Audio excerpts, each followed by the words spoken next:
Welcome back to another episode of Journey Towards Freedom. I think we summed up the basics of our mind, how the brain works, how the manipulations are going, and that we are not free in this world. So, let's start a mini-series called Building an NPC that will cover how to build a perfect slave by the government. What measures and what actions to undertake in order to create one. But well, let's start with who is an NPC. What is an NPC? It's in the games, it's just a non-playable character. Just a character that is programmed to perform certain repetitive actions without thinking, just mindless person. In real world, we can compare this to every other person that just goes on and performs every action that is ordered to them without any doubts, just goes on and reacts by executing programs that were pre-programmed them by the rulers in their early age of life. They are created by the government, by the mind controllers, to behave in a certain way, certain predictable way, and the outcome of their actions is somehow expected. They can predict this and know what will happen if they do this, and that. We have many such people in our today's world.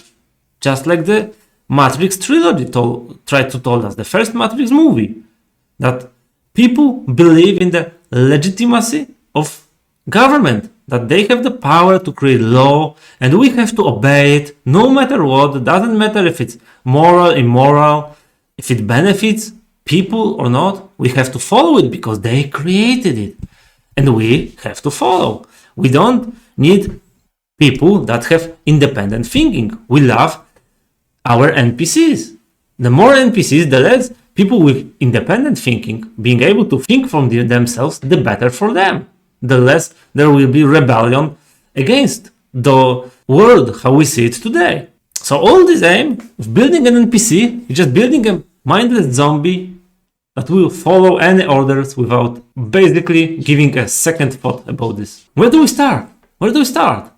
Well, the most important are the first 6-7 years of our life.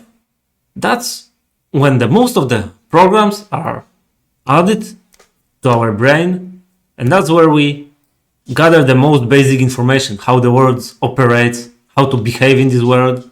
It's then harder to change them. It's harder to translate them and fix those programs. So don't you want create people that don't want to rebel, don't want to have own freedom, they want to be taken care of. They want people that will be obeying, they try to give away the responsibility to the government. They will care for me, they will have all the responsibility. Where do we start this? Building our NPC. Let's start from birth. Let's start from this very beginning, from the birth. I will share my opinion about this, about what labor looks like. Because obviously, I am not the man, I am not the woman. I won't be able to ever bear a child inside my womb. I don't have one. So I won't be able to give birth to a child. I can only gather this information from women that like to share it, either from speaking directly with them, seeing some vlogs on YouTube or other social media, some podcasts, or maybe some even on blogs, forums. That's what I gather information about this, about how women perceive and what their memories of how the labor went in the hospital, mostly. In my country, the mother has no choice to decide where she would like to give birth. If she would like to give it, in home, maybe in some kind of special facility, or in a hospital.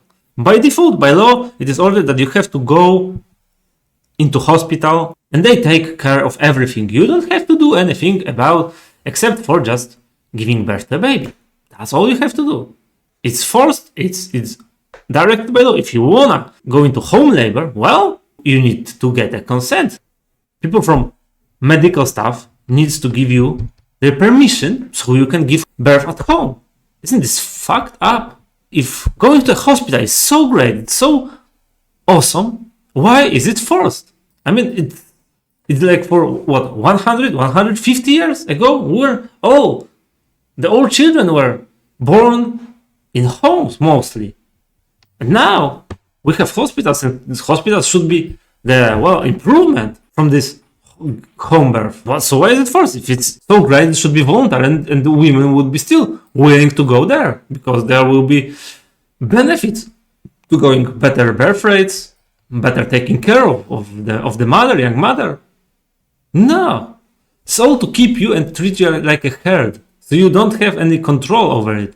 You don't decide how and when to give birth to a child, because you see, if you go to labor in home, in my country, you can be responsible if something was wrong. For example, the child will be born dead, then you can be prosecuted for this.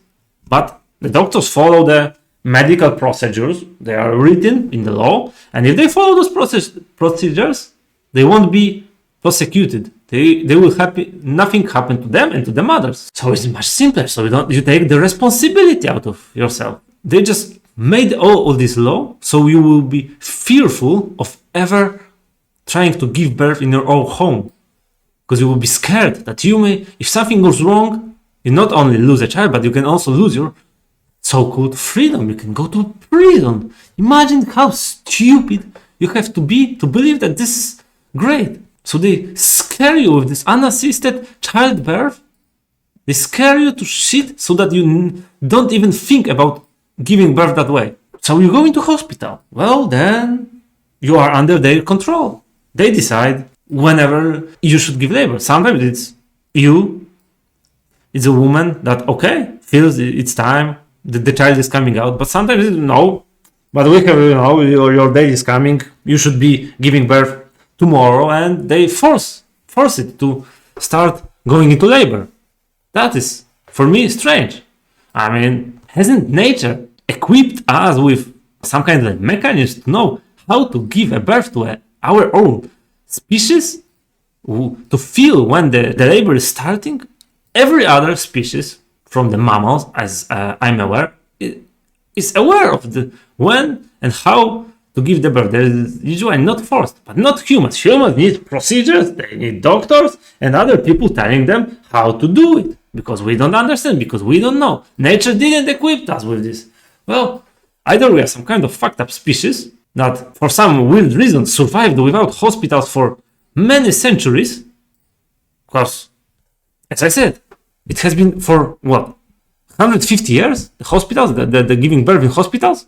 And what before that? Well, I guess we were all dying miserable death.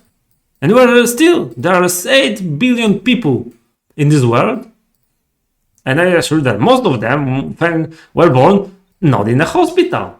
We are here because the people were born somehow in a natural way, in a home way. But we cannot now decide. So, from experience of the women, it seems that giving birth in a hospital is a more traumatic experience for mother, and perhaps for a child too, because the position is not really suitable for mother, it's more suitable for a doctor. So they feel comfortable, not the mother. It is changing. Now you have some kind of the ball, maybe a bath tube that you can use. But it's not yet common in every hospital. And they stress you. Some doctors even humiliate you. They try to manipulate you into, scaring you that something is happening. They have to force. Come on, push. Because we don't have time. If you will going into labor take more time, there may be a problem with the child. And when you are giving labor, we agree to everything the doctor said, because you are not thinking clearly. You are under the stress of this whole process of creating new life right now. And they exploit this to the maximum. The stuff I have heard from these women sharing their experiences on some podcast is terrible. I cannot believe that we still treat it as a normal way of giving birth. Our little NPC is born. And now what? We have to clamp the umbilical cord.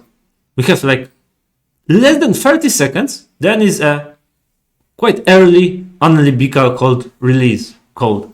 If you clamp it after 30 seconds is being called late. That's weird for me. I mean, 30 seconds is not enough for blood to go back to the child, because when the child is going through mother, it loses about 1/3 of its own blood in order to easily move through a mother's body. Then this blood should be pumped back into the child.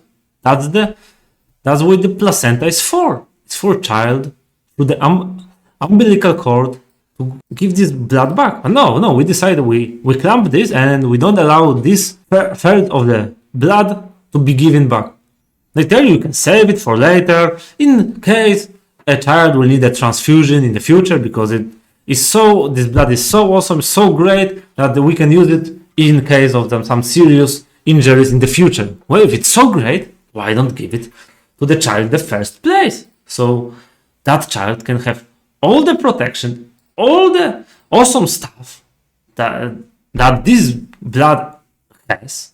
Why not give it to the child? So the child is then has only 2/3 of its blood, which for any other person will be quite not enough to work properly. So they have to supplement this blood in some way. So they start adding vitamin K to the newborn in order to increase the blood in this little more organism. Going back into cutting out this umbilical cord, that is done by father or by doctor. Well, come to think of it, there are some theories. Think for yourself, be open-minded about this, that it also can create trauma and break bond between the child and the father because of this little cut. From a child perspective, it can be seen as a breaking the bond between him, mother, that someone is destroying the connection, the physical connection that the child still has with its mother. And if father do it, well,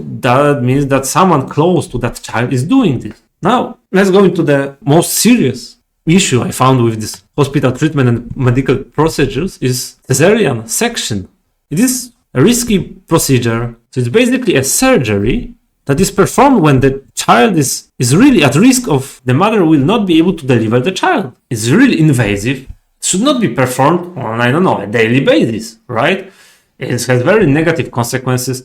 The mother has to be either put asleep or at least given some kind of painkillers that will reduce the pain from being cut open in order to take out the child. Usually, when the child goes through the mother, it receives all bacterial flora. And with the cesarean section, you won't receive this. The child will not receive this, will not be, let's say, covered in this bacterial flora, so it have the basic immunity. There were some studies in the America, I believe, that were trying to take some of this bacterial flora from the mother and put it some way on a child, but as far as I know, it's not really being put into practical use, at least not in my country. If you look into the statistics, what is the percentage of the cesarean section to natural birth? Make a guess. How much do you think it is? Well, in the recent years, last 2-3 years, when I gathered this information, can go into Polish government sites and grab those information. It's about 42 to 48%. So almost as every other child is given birth by a cesarean section. That is mind-blowing. This is mind-blowing. I was watching some Polish influencer in YouTube talking about Korea. She lives in Korea. That the rates in Korea are about 60 to 70% in favor of cesarean section.